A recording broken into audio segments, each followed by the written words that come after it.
সরকারি ব্যয় সংকোচনের জন্য নতুন পদক্ষেপ নিয়েছে যুক্তরাষ্ট্র। এরই অংশ হিসেবে প্রশাসনে কর্মী ছাঁটাই প্রক্রিয়া শুরু হয়েছে। ফলে গত ২০ জানুয়ারি থেকে ২৬ দিনে ৯,৫০০-এর বেশি সরকারি কর্মকর্তা ও কর্মী চাকরি হারিয়েছেন।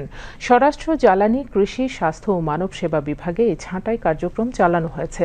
মূলত চাকরির ১ বছর হয়নি এমন কর্মীরাই সবচেয়ে বেশি ছাঁটাই হয়েছেন, কারণ তাদের চাকরির নিরাপত্তা তুলনামূলকভাবে কম থাকে।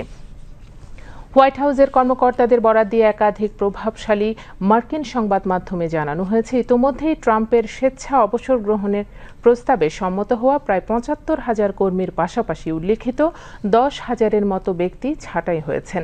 দেশটিতে প্রায় ২৩ লাখ সরকারি কর্মী রয়েছে, ফলে প্রায় ৩% কর্মী ইতোমধ্যেই কমিয়ে ফেলা হয়েছে। ট্রাম্পের অভিযোগ, সরকারি কর্মী সংখ্যা অতিরিক্ত হয়ে গেছে, ফলে অর্থ অপচয় আর জালিয়াতি বেশি হচ্ছে। সরকার প্রায় $৩৬ ট্রিলিয়ন ঋণের নিচে চাপা পড়ে আছে এবং গত বছর $১.৮ ট্রিলিয়ন ঘাটতিতে পড়েছে। এসব কিছু সংস্কার করা প্রয়োজন।